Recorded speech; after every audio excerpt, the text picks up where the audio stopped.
Hi, Nick Vince here. This week on the Chattering Hour, I'm joined by a man with over 300 credits to his name in an over 50-year career. In fact, this year marks the 50th anniversary of one of his very early films, a little rat movie called Willard. We talk about that, his very early film last summer, working with Daniel Day-Lewis on The Crucible and with Arthur Miller and the quote that inspired him to take up acting. We talk about that and much, much more. Up next on the Chattering Hour, Bruce Davison.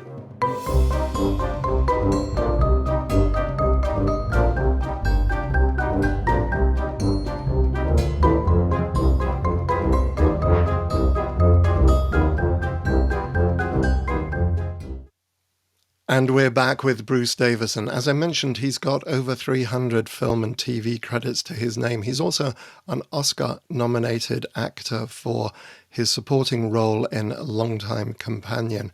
And he's also a director and has a couple of Golden Globes on his bookshelf. Let's get to it. Bruce, thank you so much for joining me here today. Thank you for having me. So I want to take you right back, if I may. I want to take you right back to Philadelphia, where you grew up. Oh. You grew up. What was we have to go back? Okay, all right. It's especially in a snowstorm that's happening there right now. Probably. Oh, is it? Yeah, we've got snowed in. Oh, right. Yeah, that's true. And further north in London, we've got. My son fled New York for Maine. Figured he'd outrun the storm, but he's up there now. So. Oh, right. But for you, so what was your childhood like? What were you into as a kid? Raised by a single mother. My father and mother divorced when I was about 3. Right. My father was a draftsman for the Army Engineers, but before that he had come home from the war and he was not in the best shape. Right. Emotionally, and that marriage didn't last. They were in their 20s, and it was, don't sit under the apple tree. And so by the time he got back, it was pretty rough. So I would see him on weekends. I would spend weekends with my father, and the rest of the time my mother raised me. And she raised me as a single mother who was working in Philadelphia and working for John B. Kelly. I don't know if you know John B. Kelly for brickwork in Philadelphia. He was Grace Kelly's father. Oh, and right. He was a big Mahaf in Philadelphia, big power broker in Philadelphia. Right. So she worked for him, among others. Right. And I grew up in Philadelphia, basically outside in the suburbs. Right. In the same place Tina Fey comes from, Drexel Hill. Right. So what were you watching films a lot as a kid? Oh, well, I grew up on television. There were 3 channels then. Jesus, God, am I old. But there was every day after school, there were Flash Gordon serials that they had, and they would play Flash Gordon serials. And then on the weekends, my father would take me to see the same movie over and over again for 3 years, which was my favorite, King Solomon's Mines, with Stuart Granger and Deborah Carr. And, I would try to convince people that I knew what I was saying by, don't sit there, ants. Jungle, everything is eaten and being eaten. And so that was sort of, I started being an actor when I was young, and Claude Rains was a big influence too, because I had my Aunt Delpha gave me a Bible record, a little Bible record that had Claude Rains doing interpretations of David and Goliath and Joseph in his coat of many colors. And I, at a young age, was a great mimic. I was a good mimic as a kid, which showed me the way in. And if I ever had to go to bed and my mother was having company or there were relatives there, my uncle was living with us too, I would say, this is the story of David and Goliath, the young shepherd boy. And he went down to the stream, and he chose 5 smooth stones, and he put them in his sling, and he went off to meet the giant. And they'd all fall out of their chairs. They think, oh, this is great, a 5-year-old doing Claude Rains. So that's how I kept from going to bed. And I would get to the top of the stairs, and they said, who tells me? And David was calm, and he swung the sling round his head, and he let it fly. And oh, and I do the giant, and I fall down the steps, and they applaud, and I get to stay up. Do you know any more? I said, well, there's David, and there's Joseph in his coat of many colors. So I got to do that. So Claude Rains was a big influence. Right. But when you came to go to Penn State, you were actually majoring in art rather than acting. Yeah. Well, I started as an art major. Right. Which was real. That's a whole other interesting story in itself. I started as an art major and started painting and stuff. And I really wanted to go to art school. But my parents said, you don't know what you want. You're 17, you're a kid.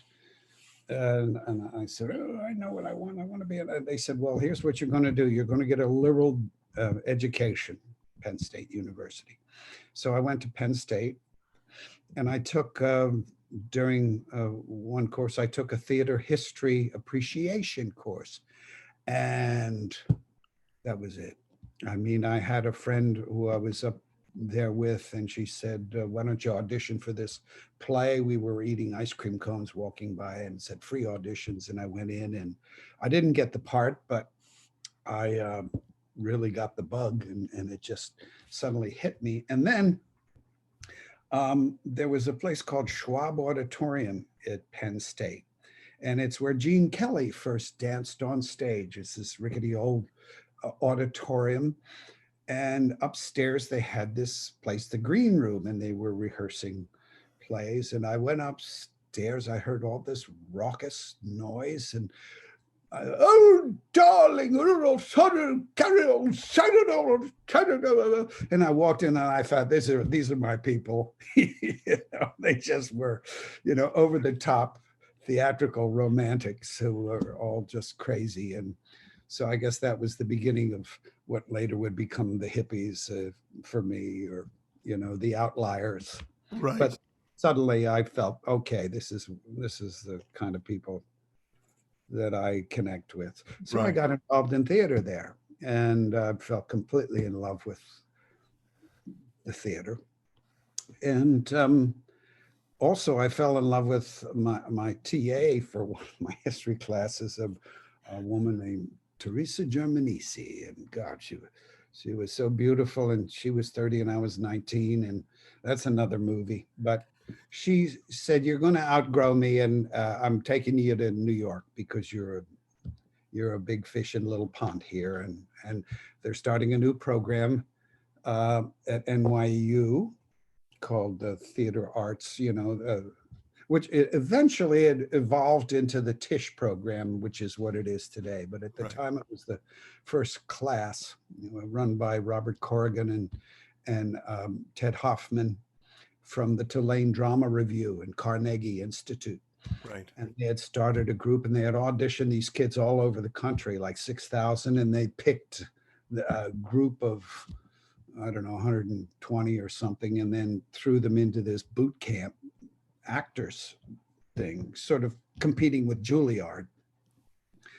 And it was Barry Bostwick and Jeannie Berlin and Bud Court and a lot of people. Andre Gregory was teaching there, and it was quite a time. David Lander, Michael McKeon.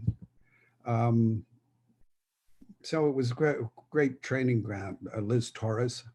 So these were people that I went to school with, and then after 3 years, I sort of graduated. Sort of, I guess. By that time, I had gotten into Lincoln Center carrying a roast pig for Lee J. Cobb and King Lear, and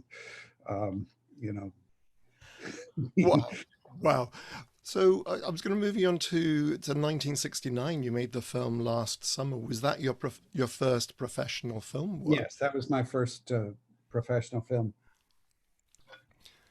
I had had a difficult summer trying to get work. It was a very, I was sort of at the end of my rope as a young man. You always think you're at the end of your rope as a young man.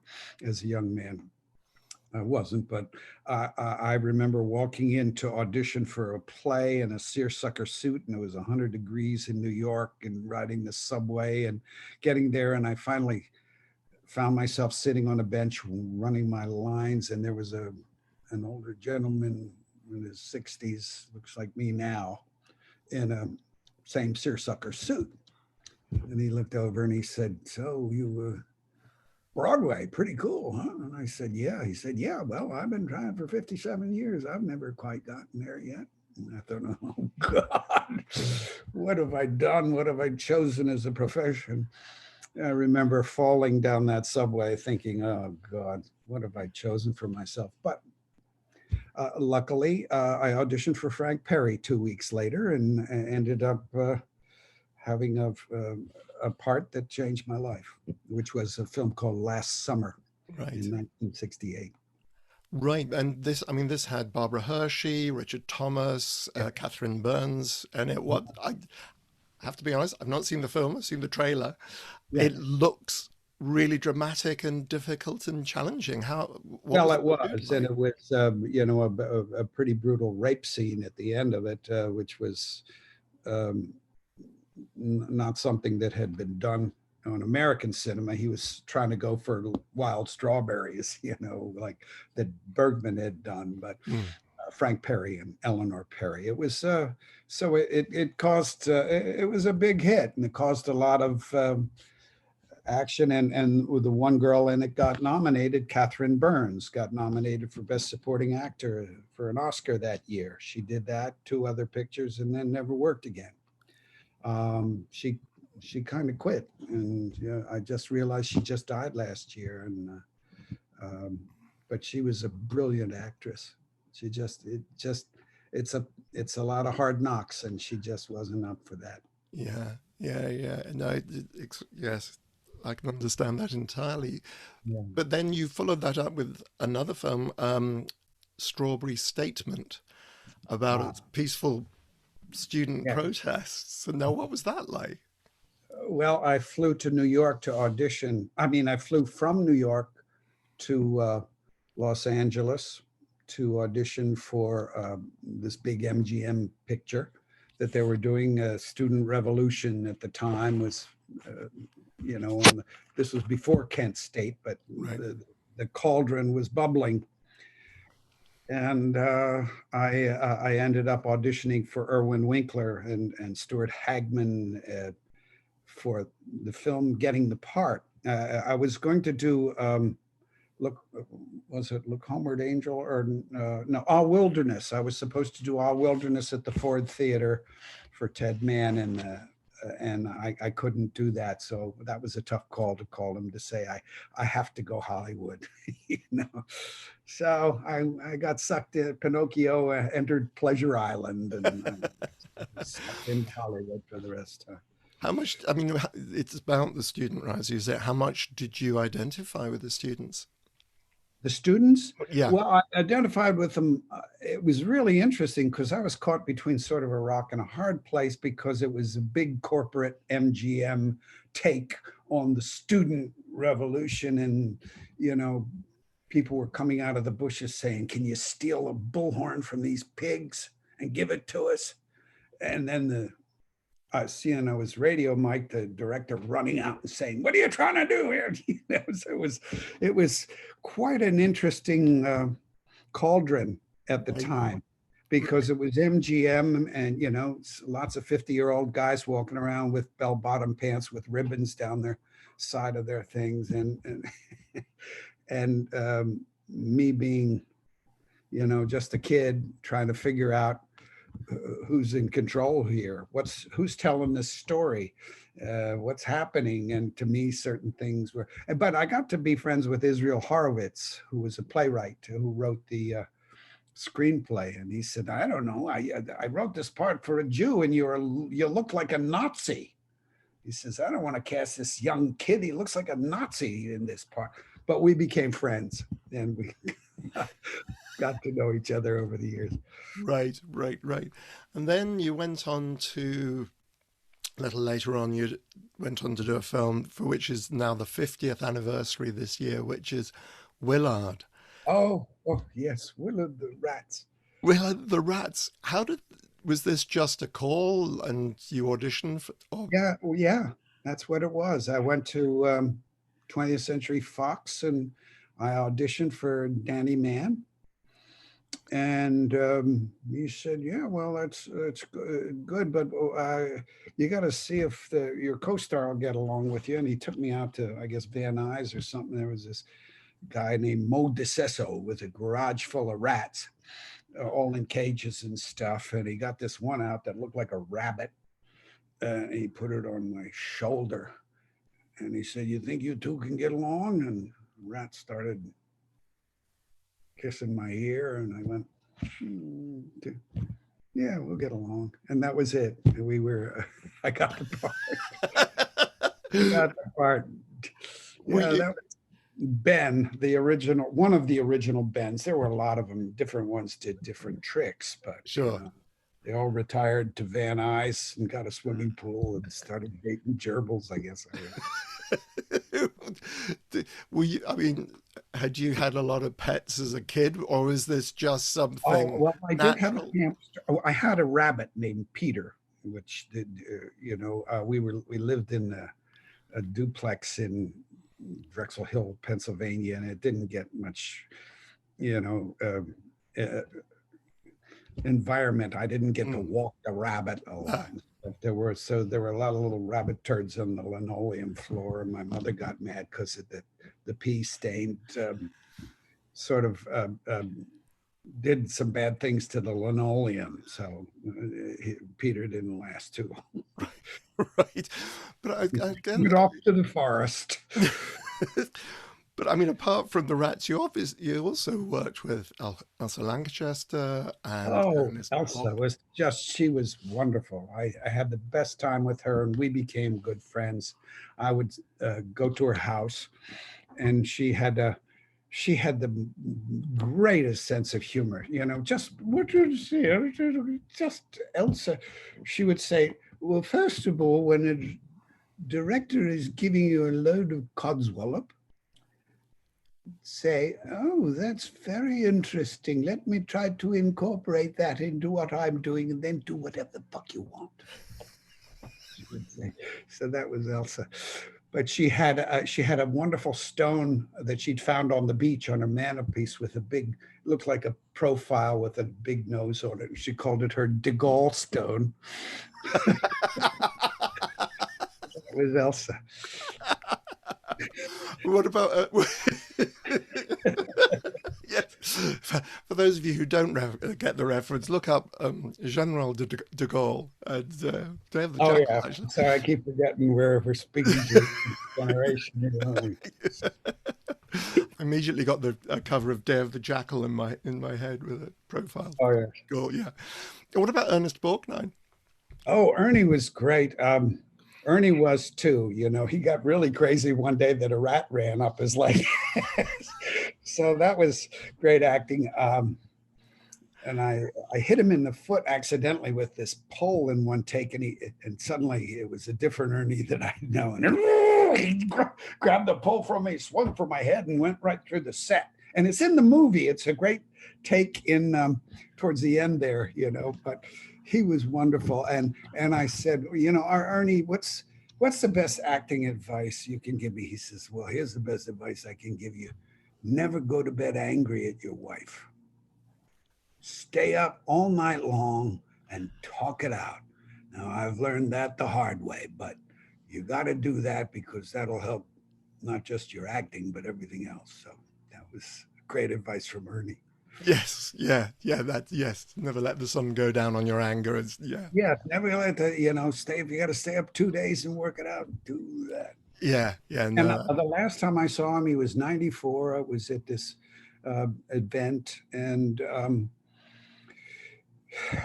he turned to his wife, and I'm in my 60s, you know, late 60s then or something. And he says, honey, this is the young boy I did Willard with. And I thought, yeah, thank you. You're the only one who called me a young boy now, isn't you? But I know his daughter Nancy, and she had an event, and she had these little trees that she gave, sort of orange trees that they gave in you know, as gifts, giving it. And I have it, and I've carried it with me in a bucket everywhere to try to grow it. And now finally, I've planted it in my backyard, and you know, got 15 oranges this summer. So they're Ernie's oranges. Wow. Wow. Wow. I'd like to move you on a bit to a 1972 film that you did with Burt Lancaster, Oh, Alzheimer's Raid. Alzheimer's Raid. Yes. Was that the first Western that you'd done? Oh, see, that's my poster right there. There's Burt. Indeed it is. Yeah. I'll tell you, I should tell you some of this at the beginning. We're out on horseback, and the sun is setting. We got about 2 minutes to shoot this scene. We're on a two horses in a 2-shot with a truck with 50 cavalry behind us, and the sun's setting on the painted desert behind us. And he's saying, so son, you went to NYU? Yeah, yes. It's a hell of a school. Where do you live? I said, oh, I live down by 72nd there. He says, oh, you know the corner of 72nd right on Central Park West there, that big tall building. Shelley Winters lives there. Hell of a broad. Yeah, we had a thing, you know. I sort of knocked her up in 85, 54. And he's moving his horse back a little bit. So in a 2-shot, when you move your horse back, this person with this horseback is the center of attention. This person is just kind of talking to him now. It's sort of a trick. So I tried that, and that happened with me the same way. And so I started moving my horse back, and finally he turned, he looked at me, and said, the young lieutenant is not as innocent as he seems, are you, you little son of a bitch? And it was great. And we became good friends. He loved being challenged as an actor on camera. And he always encouraged that. That was always some way that he encouraged that. And I really enjoyed that. And he said, you're a hell of an actor. That goes without saying. You don't use your rehearsal time properly. You try to give a performance for the sound man. You give another performance for the man laying the marks over there. You certainly give a performance for any girl extras standing around. He says, comes time to the close-up, you've shot your wad. It's like making love to a woman, or whoever you may make love to. I don't know. You can't try to come all at once. You have to think of foreplay. And that's your rehearsal. And you build that, and you save it for the close-up. And the close-up is the money. And you work with what you got. You got that marvelous head of hair. I have baby blues, the pearly whites. I work with them. So that was Burt. Wow. Wow. That's a great piece of advice for actors. I was just looking at Oh, it really was. It really was. And, you know, I remember as a kid working with him, I'm thinking, oh man, I'm acting him off the screen. All the stuff I'm doing. And then I would see the rushes that we shot that day, and there would be like this little chihuahua dancing around a bulldog, and the bulldog is just sort of, all right, that's good, son. That's good what you're doing. That's good what you're doing. And you'll learn, son. Which is his last line to me in the film. You'll learn, and it's true. And I did learn. And as I've gotten older over the years, you learn. You know, save it for the close-up. Yeah. Yeah. Save it for some or some moment that really means something in a film, in a play, and in life. You know, don't shoot your wad. Yes. I'm sorry, you're going to have to edit this. I guess. No, not at all. No, I assume adults are watching this. Absolutely fine. But you do remind, you know, when I was at drama school, saying, Nick, you're achieving a performance of 90%, but you're giving 110. You need to work on that. It's like, oh yeah, you're just trying too hard, too big. Well, that's true, you know, or give 75%, let the audience do the other 25%. Yeah. You know, instead of people crying, if you're holding it back and trying not to, The audience does. Yeah, yeah, no, absolutely. Which kind of brings me on in a strange way to a performance of yours, which I have to say I found extraordinary, and that's in 1977's Short Eyes.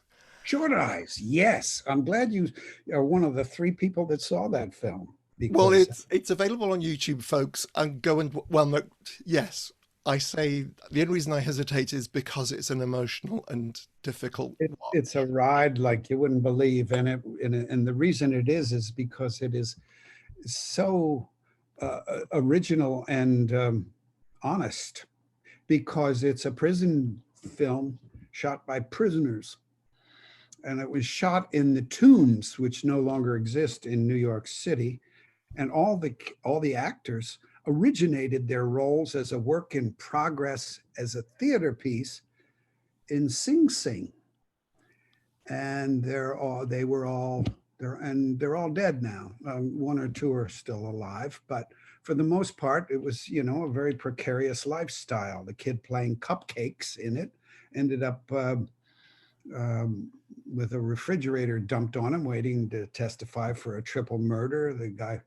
Another guy was beat over the head with a baseball bat breaking into somebody's house a year later up in White Plains. Miguel Pinheiro, who was sort of the Eugene O'Neill, John Jeunet of theater American, died of AIDS, and most of them just got wiped out. But the film itself is so powerful. It's a story of a child molester who's thrown into a holding cell by a guard who says, "My daughter was molested by one of you sons of bitches. You know what to do with them."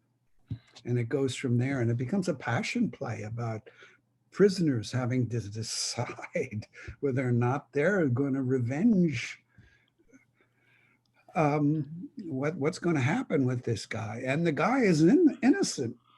He's innocent of this crime, but he's sort of mentward, and it just, I don't want to give too much away, but It's it's a really powerful piece, and as far as I'm concerned, it really launched things for me because Pauline Kael got to see it, and she went nuts over it. I mean, she thought that was one of the greatest films of the year. She and three other people saw it. Nobody else saw it. Even to this day, not many people have seen Short Eyes. Every once in a while, I'll talk to Oliver Stone or Paul Mazursky or something, and they said, "Oh yeah, Short Eyes. I saw that. That's good work." it's In the it, midst of the sea of garbage that I've done over the you had some standout films which I think you should be yes. incredibly proud of, and that is definitely one Well, of I them. mean, I made 330 or Yeah, 40 of them. I looked the last time on IMDb, so they can't all be, you know, Steven Spielberg gems. no, but I hadn't realized that's how it came. I was watching it this afternoon and thought, yes, it feels like a stage play It is because a it's yeah, and it feels like it because you get the long speeches and and it is such a self-contained thing. But the moment, but the thing is, it holds. Every moment holds, and it was. I think the performances are all incredible because they're so real. yes, It yeah, just feel it right there.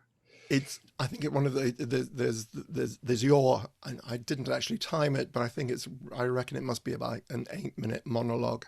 Yeah, There's the that was discussion. very interesting because we shot that in one take with a big, big camera on it. There weren't any cuts in that. I mean, there were, but we shot it just like a stage play, and I worked on that for 4 weeks. And I, the director Robert Young was just the most wonderful director. He was just so much a sponge to everybody there, and such a giving director. And I had to start the monologue hysterically crying and go from there into an 8-minute story of my life.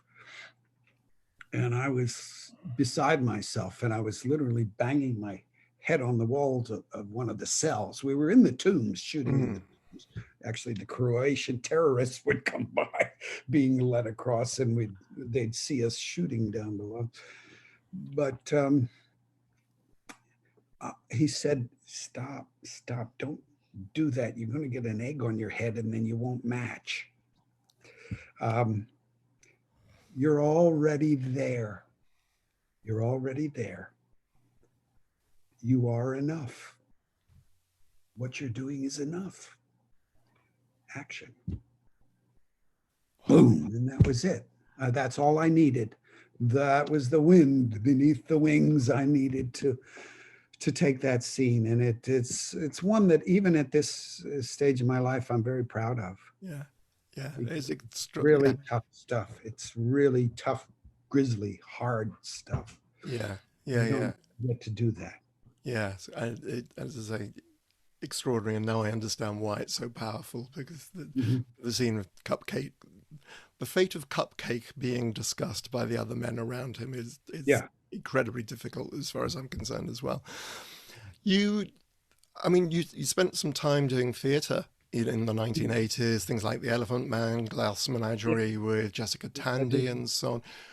Were you doing that kind of the same time as doing the film career stuff, or was this a go back and forth and back and forth? It was an interesting time. I ended up in Hollywood. It was an easy life. It was, sex, drugs, and rock and roll, and all of that. And then going back to New York to do the work when things would become meaningless in LA, and I would have an opportunity. I went back and did The Elephant Man for 6 months.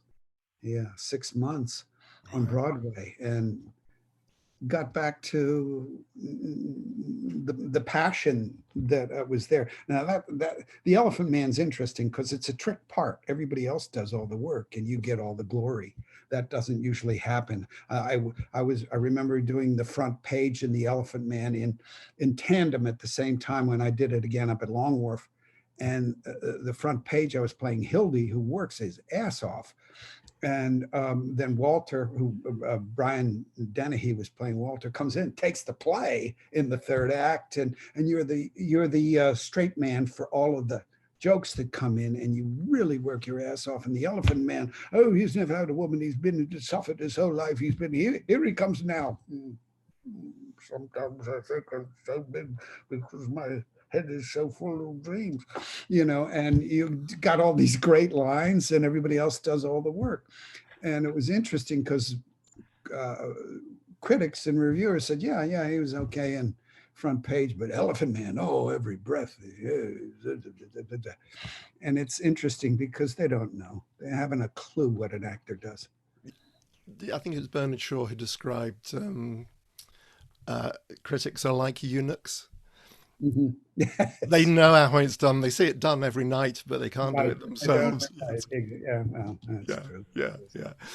And getting in fact, at the end of the 1980s, you made another really important film for you, Longtime Companion.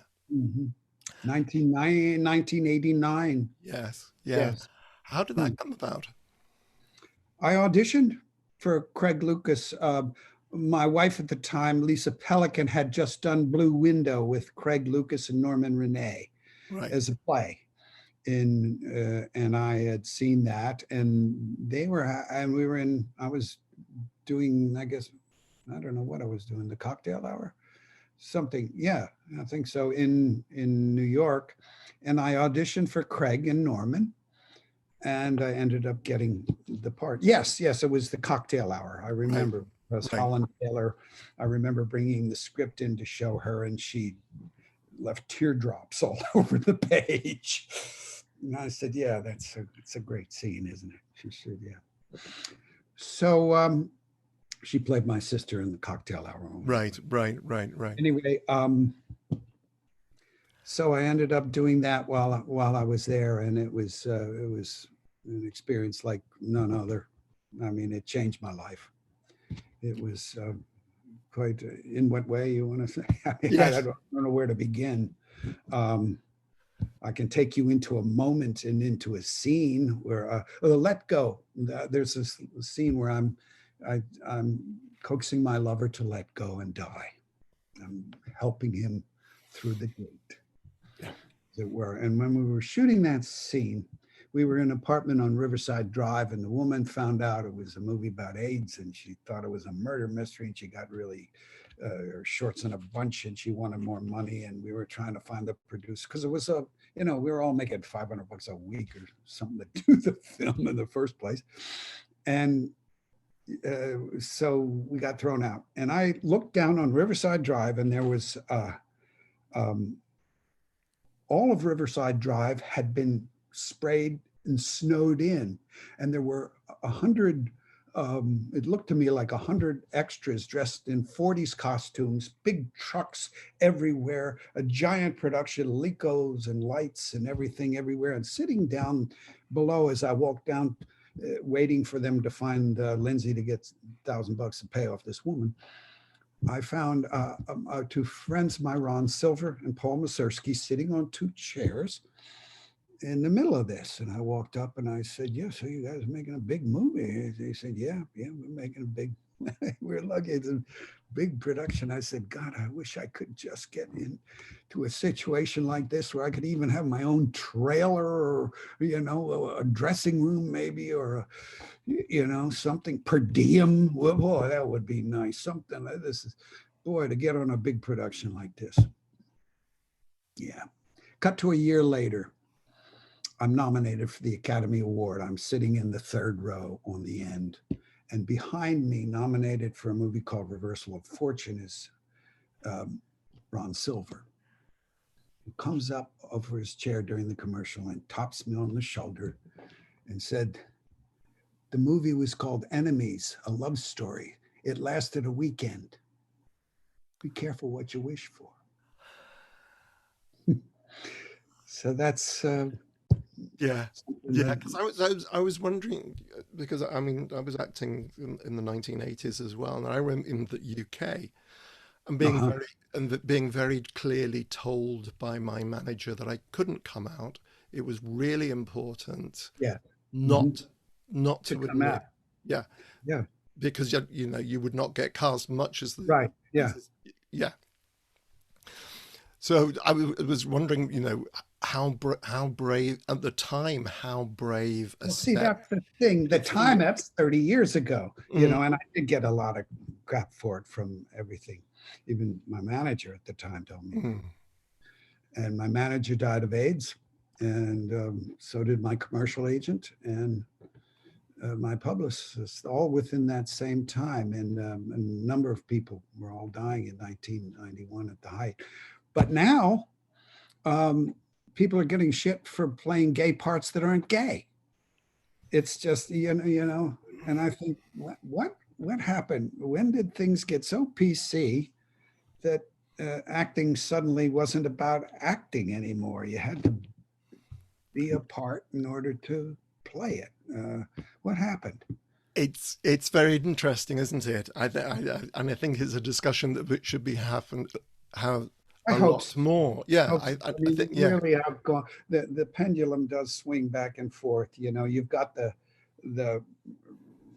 revolt and the revolution, and then comes the terror of everything, and Me Too and all movements. Things swing to another extreme, to the point where people become afraid of moving or saying a word. Yeah, no, and it's not to denigrate or say how important the Me Too movement is. Exactly. And everything, I mean, not to say it at all. I'm just saying the history of human existence is always about that. Yeah. The world changes, it evolves, and then it swings back, and there's a reaction to that change. Yes. And back and forth, and that's evolution. Yeah. I guess. Yes, I'm suddenly reminded of Laurence Olivier playing Othello. Yes, exactly. On stage, on film. And so he says, I've discovered a wonderful new drug called Valium. It really lowers my voice. But I remember him playing that, and you know, that would be outrageous in this day. Yeah. Another film which I found is it feels very relevant to what's going on today, and that was The Crucible, which you played in with Daniel Day-Lewis, Winona Ryder, and the great Paul Scofield. Yeah. What was that experience like? And Arthur Miller. Yeah, and Arthur Miller. Yeah, sorry, the writer of the play. Yeah. Sitting back looking at the video village.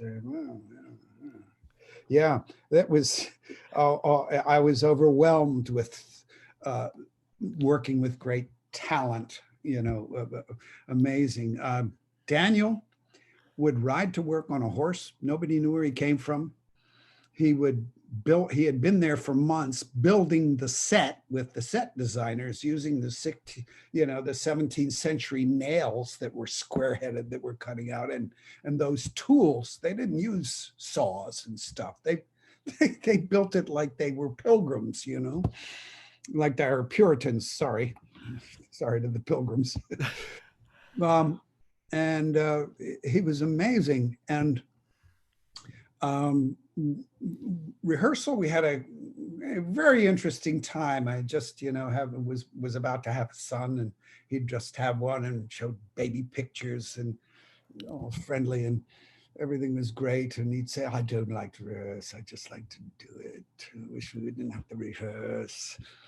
And got into shooting, and suddenly everything changed, and he wouldn't talk to me, and he wouldn't do anything, and he would mess with me. And I was Reverend Paris, playing the head of the church, and he would put stuff in my pew that stank, so he could get the ambiance of 16th, the 1690s. And I'm thinking, me really, or I'd sit in a place, and I'd get up to get something. I'd come back, he'd be sitting in that chair, stuff like that. And I finally said, I turned to Jeffrey Jones one day, and I said, what the hell is his problem? And he says, we're his enemies. We're his enemies. We were playing his enemies in the part.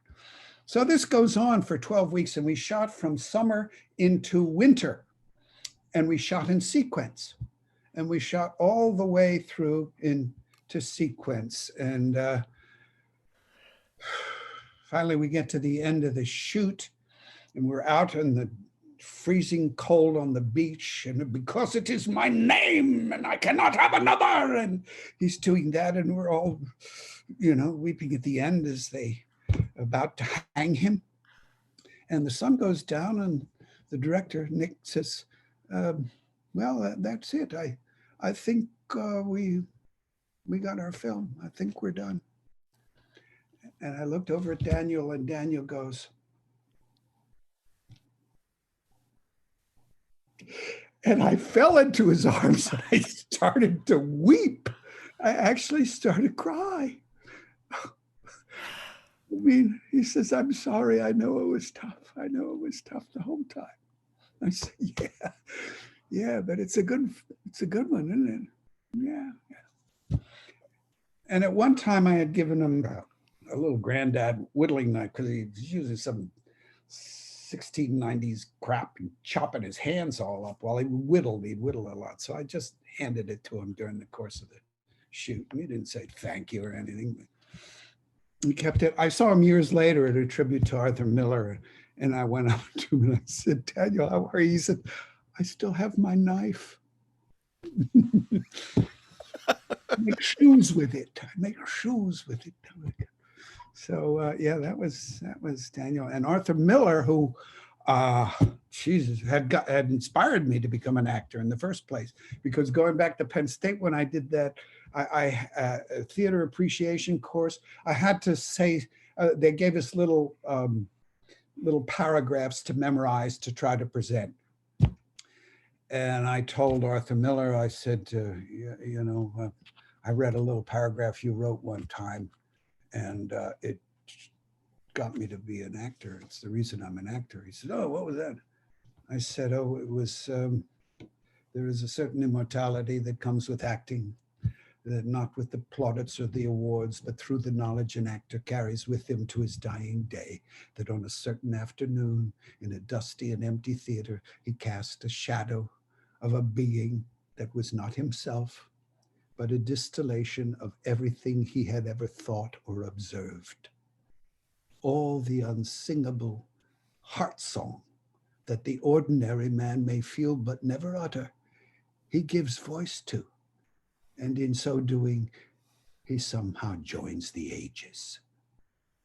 I said, I memorized that and I learned that, and that's what I wanted to do. He said, oh yeah, that's in the essays I wrote. That was about Lee J. Cobb when he was doing Death of a Salesman. You know, I wanted to fire him. Mildred Dunnick and Kennedy and all of them were getting their parts and they were really coming together. And he just would sit there like a walrus on a stool and mumble to himself. And I said to Kazan, I said, should we fire him? And he said, no, give him time. And he said, and then one day he was looking up at the ceiling and he started talking about a crack in the ceiling, and there was no crack in the ceiling. But there was Willie Loman. Boom. The greatest performance in the mid-century American theater. Yeah. It was Willie Loman. I said, that's when I wrote that. I said, oh, thank you. Wow. Yeah. Wow. Wow. That's extraordinary. Listen, we have amazingly moved. What? We've amazingly moved through so much of that. There are a couple of other things because we're about 3/4 of an hour in now, and things that I wanted to touch upon. The X-Men. Sorry, didn't mean to take changing gears. from this is not from the sublime to the ridiculous at all, yeah. But from extraordinary performance, and it is a great part and very moving. I was curious, were you a fan of the comics? Did you know much about the X-Men? No, I knew nothing about it, but I had, this is another Shaggy Dog story, but I might as well go back. Sure. I was called to do a film by Peter Norton, who was a friend, who he said, come into the last 2 weeks. I'm doing this sort of Huckleberry Finn thing, and it's about AIDS, and these two kids go down the river trying to find a cure in New Orleans. And there's one boy he had worked with before, Joey Mazzello. He and Reese Witherspoon, I played their father in a movie of the week. And he said, and there's this other kid, Brad Renfro, and you can come in and you'll be the doctor that's in the last couple of scenes at the end of the movie. Would you do that? I said, yeah, I'll come down.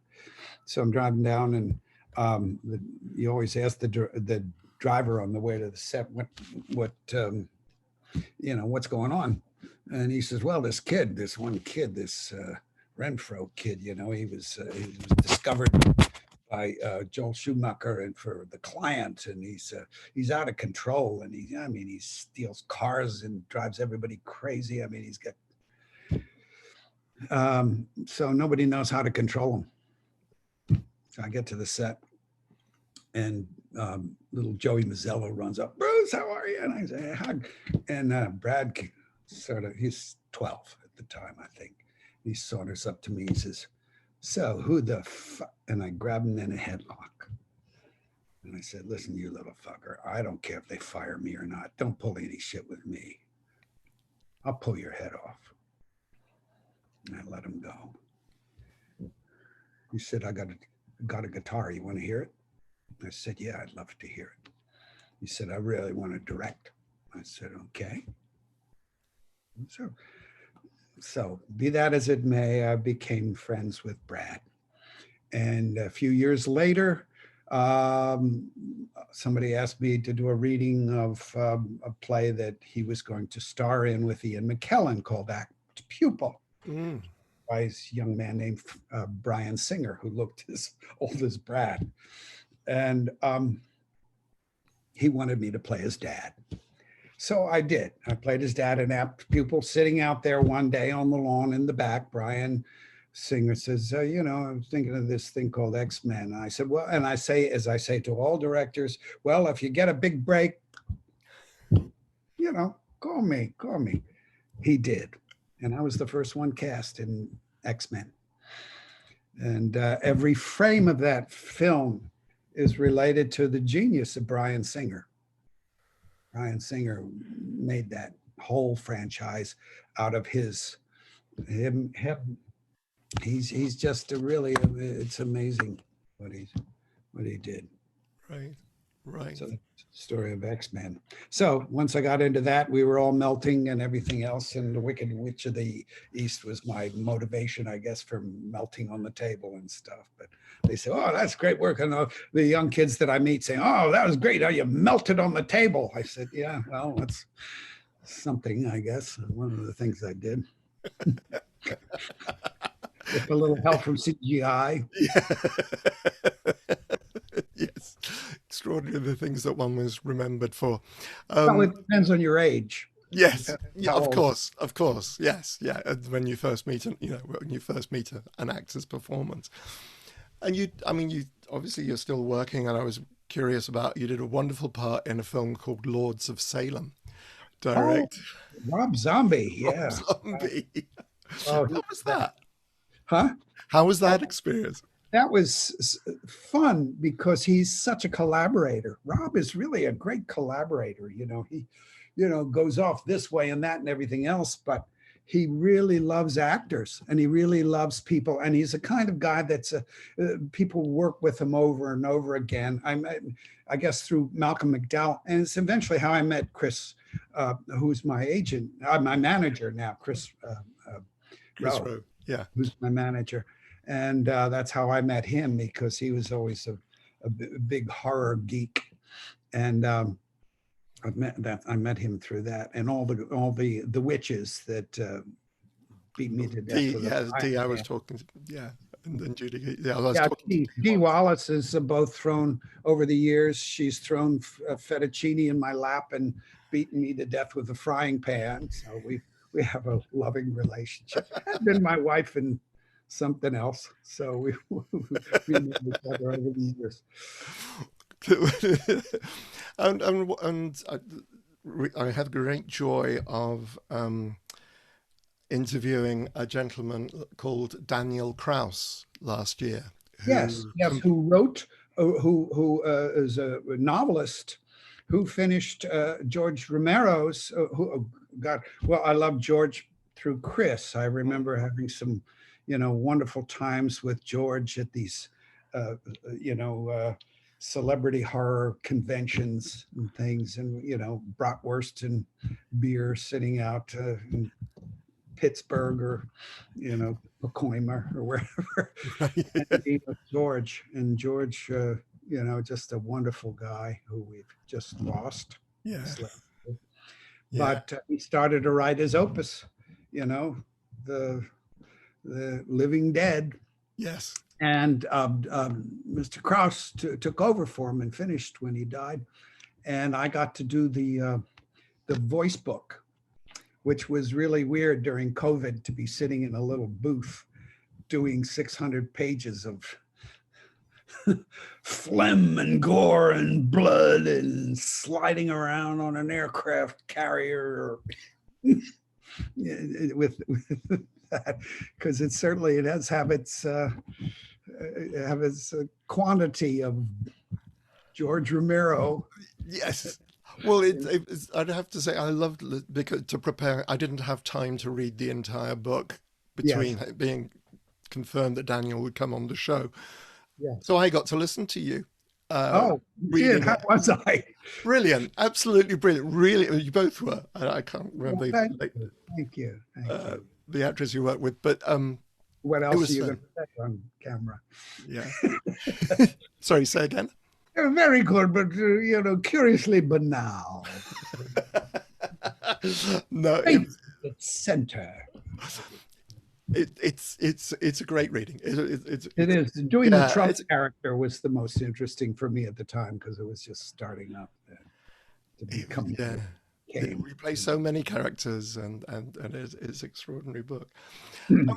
Now, before we finish off, there's a couple of things I'd like to ask you, if I may, as a series of questions that I ask everybody, which is titled "The Luggage in the Crypt." The luggage in the crypt. That sounds like something to do at the end. Yes. I told Chris. To the crypt. What would you take with you to the coffin? No. Yeah, absolutely. What would you take with you if you had to think about? Okay, Now, I have to say, I want to change the name of this to Wanted on Voyage, something slightly more cheerful, Oh, yeah, no, right. but You take with you on the voyage. the Oh, great, well, the, certainly a book of Shakespeare, because Shakespeare is something that keeps me mentally alert now. I keep trying to work on characters I could no longer play, avoiding Lear at all costs. why avoiding Lear? Sorry. Well, because it's just too difficult. I played a young, I played like the King of France and stuff in Lee J. Cobb's production, and Right. that production damn near killed him. And I watched it and watched it and watched it every night. But I did take away a great thing from it, which was from Phil Bosco, and that was Shakespeare's Longest Insult. That I don't know if I still remember. Let me see. What something like Reagan's, butler is giving a shitty time to Kent, and he's now preening and says, and he pushes him out of the way. He says, "Dost thou know who I am?" And Kent says, "I know thee." He says, "What dost thou know me for?" "Knave, rogue, an eater of broken meats, a base, proud, shallow, beggarly, three-suited, 100-pound, filthy worsted, stalking knave, a whoreson, glass-gazing, lily-livered, action-taking, super-serviceable, finical rogue, a one-trunk inheriting slave, a bawd who would be a bawd to any good service, but ought not but the composition of a knave, a beggar, a pander, a coward, and the son and heir of a mongrel bitch. And one I will beat into clamorous whining if thou deniest the least syllable of thy addition." So I remember that from Lear. So that's the, it's certainly not Lear's speech, but it's one of my favorites. Great for William Morris agents. What about a film? Film? Mm. Amarcord, I would say, probably springs to mind. Fellini's Amarcord is one of my all-time favorite films. I always go back and see because it has such wonderful performances in it, and it's Fellini at his most effusive and hopeful, and it's his story as a young man growing up, and you begin to see where all of those characters came from in his hometown. And the sex driver watching the big butts on the bicycles riding away as the young kids watch. I just love that film. I love it so much. And the crazy uncle in the tree screaming, "I want a woman, I want a woman," and a little nun comes back to get him out after being up there for hours. It's just filled with wonderful little events. It's a story it's his Our Town. Right. Which should probably be another one. I think Our Town is probably one of my all-time favorite plays since I saw it in high school, all the way through. But and Skin of Our Teeth. Right. I love Thornton Wilder. I think he just had a wonderful sense of that. And what else would I take? I take my oil paints.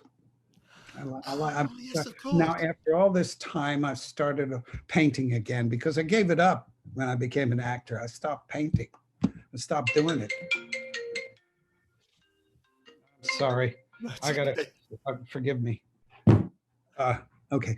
I started painting once again. I had worked with Henry Fonda, who was a great painter. And he said, "Why'd you stop?" Because I showed him some. He said, "This is good." And he was a terrific, very detailed, illustrative painter. And and I said, "Well, I was never happy with my results." And he said, "Well, that's what's wrong with your acting. You're all concerned about your results. And it's not about the results. It's about the journey. You'll never get it right. You never do. Nobody ever does. The thing is to enjoy doing the job, doing it yourself." And so that's what I've come back to now. Finally, I'm not so concerned about the results. I just enjoy working on something and trying to get better at it. Right, right. Because I'd seen some, I wasn't sure if you did watercolors or oils, but it's oils that you. I did oil. Oh, yeah, you're Right. working in oil. Some well, did a lot of them. Oh, Yeah. brilliant. Here, I'm just started working on this. You probably can't see it very well, but no, you can't. Can you? Oh, that's better if you put some light. Oh, right, right, right, right, right. Sort of Okay. working on it. That was just it's just a place when I was a kid that I remember. So Ah, uh, anyway, just working on that. But I do a lot of different ones. it's very good. It's My own benefit, enjoyment. yeah, yeah. Well, my mother used to do oil painting classes, and I did portraiture and so on. One of my favorite possessions is the portrait that my mother did of my grandmother. Again, Oh, just purely for her own oh, right. amusement. I gotta. Okay, wait here. I want to show you my grandfather. I just Oh, did it. okay.